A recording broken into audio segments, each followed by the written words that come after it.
Selamat pagi Bapak dan Ibu sekalian, apa kabar? Salam sejahtera selalu buat kita semua. Kali ini kita akan bincang-bincang mengenai asuransi pendidikan yang kerap kali kita dengar dan biasanya para orang tua suka asuransi pendidikan karena menganggap asuransi pendidikan ini adalah jaminan biaya pendidikan anak mereka aman. Tapi benarkah demikian fungsi asuransi pendidikan yang mereka miliki?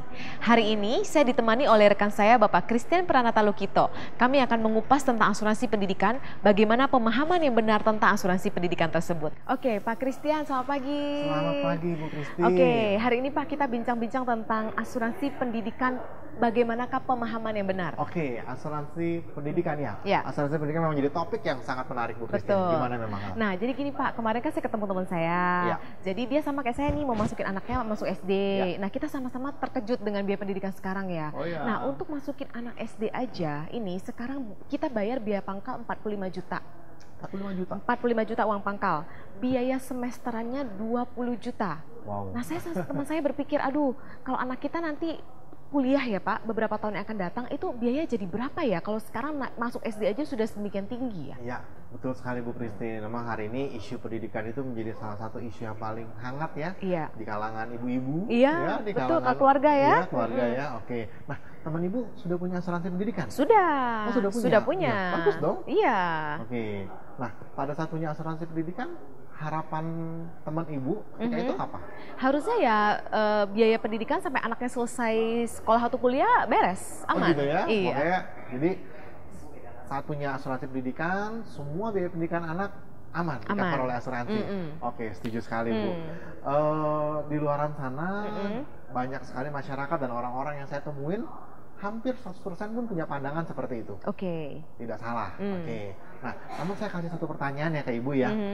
Gini Bu, menurut Bu Christine, kira-kira seorang anak bisa sekolah sampai selesai gara-gara asuransi pendidikan atau gara-gara orang tuanya masih mampu bekerja?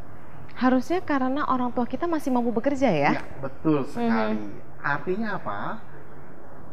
Berarti kemampuan orang tua bisa bekerja adalah jaminan pendidikan bagi anak Si kita. anak. Betul nggak? Betul, betul. Kemampuan kita Betul. bekerja menjadi asuransi pendidikan sang anak.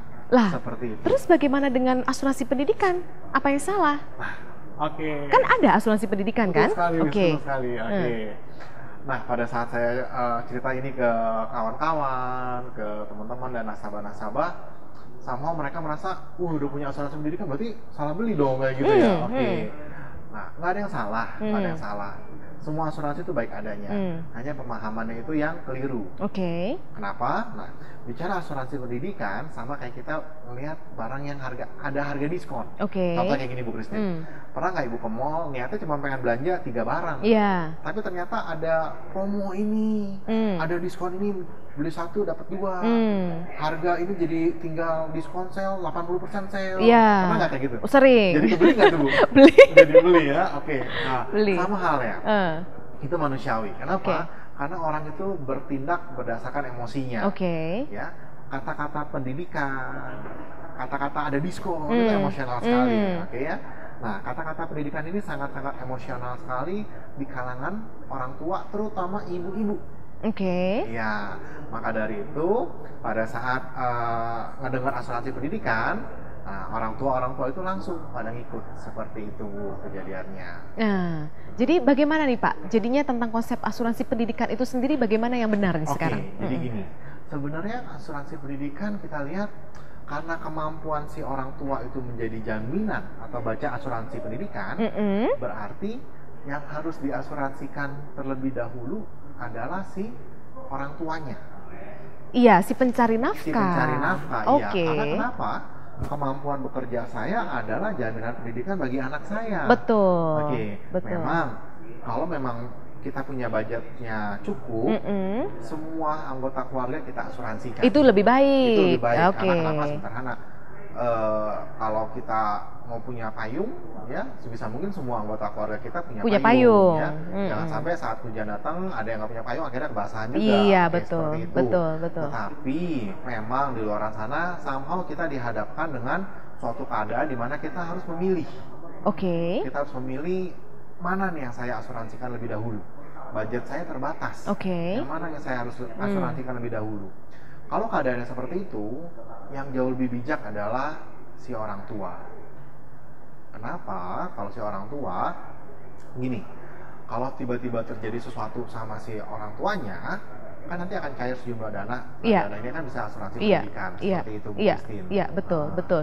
Oke, Pak Christian, jadi idealnya setiap anggota keluarga seharusnya punya payung. Iya, betul Kalau sekali. budget tidak masalah, maka semua punya payung, itu yang paling ideal. Iya. Tapi kalau budgetnya terbatas, Iya, menurut Pak Christian tadi kita harus milih si pencari nafkah. iya, pencarian nafkah dulu yang harus diasuransikan. Tapi kok rasanya kenapa ya pengen tetap anak yang punya asuransi pendidikan gitu loh Pak? Oh gitu ya Bu? Iya, Ya, memang di lapangan juga sering ketemu dengan, meskipun saya sudah berikan penjelasan, tapi kita sebagai orang tua tetap lebih nyaman tetap asuransi anak dulu ya, benar ya Bu ya? Iya, Oke. betul. Ya memang.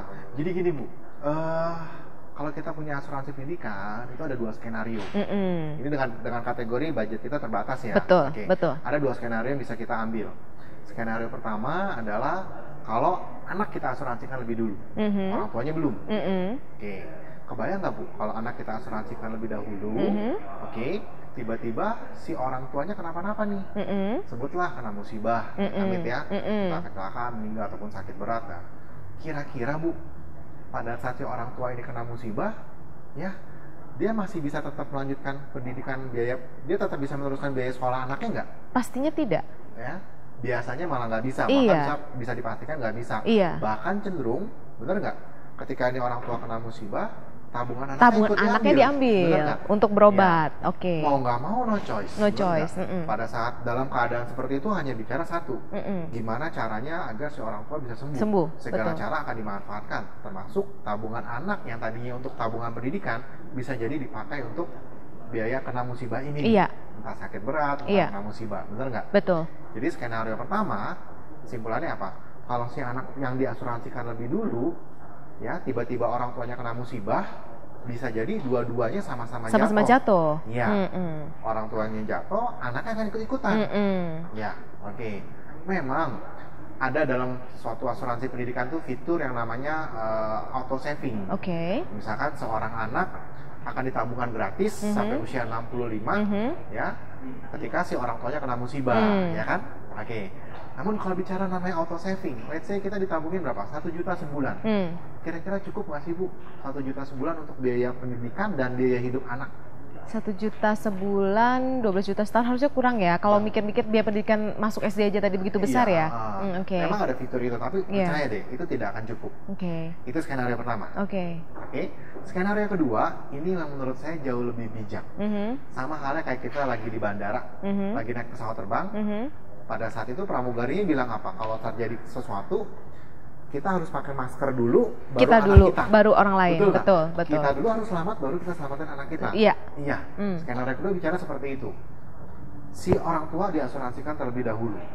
Tiba-tiba kalau kena kejadian sesuatu sama si orang tua, oke, cair dana. Sebut berapa? Minimum berapa? 500 juta. 500 juta, 1 miliar, ini akan cair. Oke, nah berikutnya gimana? Bisa nggak 500 juta dan 1 miliar ini dialokasikan menjadi tabungan sekolah si anak? Bisa. Ya, Begitu ya. begitu. Jadi sederhananya pada saat si orang tua kena musibah cair sejumlah uang ini ya udah dikelola aja, entah Iya. mungkin deposito, Iya. atau mungkin cari instrumen yang lain, oke, tinggal si anak akhirnya bisa hidup dari uang yang besar ini yang cair. Oh, jadi begitu ya Pak ya. Iya. Itulah kenapa pentingnya si pencari nafkah ini yang harus dilindungi terlebih dahulu. Iya, betul. Supaya ketika terjadi kenapa dengan si pencari nafkah ini, anaknya tetap aman. Iya, Karena betul. ada sejumlah uang yang keluar dari asuransi si bapak tersebut. Betul sekali, Bu Sebaliknya Christine. kalau di skenario pertama, anaknya diasuransikan terlebih dahulu, terjadi apa-apa sama si bapaknya, boro-boro anaknya bisa ditabungin lagi. Iya. Malah tabungan anaknya yang kepake Iya. untuk mengobati si pencari nafkah itu. Betul sekali Bu Christine. Oke. Itulah pemahaman asuransi Oke. yang menurut saya yang benar seperti itu. Oke. Karena kan kita tujuannya pengen sekolah anak sampai selesai. Setuju. Ya, pemahaman yang benar seperti itu Bu Christine. Bapak Ibu sekalian, setelah kita mendengarkan penjelasan tentang asuransi pendidikan, maka kita bisa menarik kesimpulan sebagai berikut. Yang pertama, bahwa seorang anak bisa sekolah sampai selesai bukan semata-mata karena asuransi, melainkan karena orang tuanya masih mampu bekerja. Kemampuan bekerja inilah yang menjadi jaminan pendidikan bagi sang anak. Mari kita cek diri kita dan teman-teman kita, apakah kita semua sekolah tinggi karena asuransi atau karena orang tua kita masih mampu bekerja. Yang kedua, bahwa punya asuransi adalah seperti punya payung. Sebisa mungkin semua anggota keluarga punya payung masing-masing karena kita tidak bisa memprediksi musibah akan kena ke siapa. Bila budget cukup, jangan hanya mengasuransikan diri sendiri saja karena tidak ada yang tahu musibah akan kena ke siapa. Nomor 3.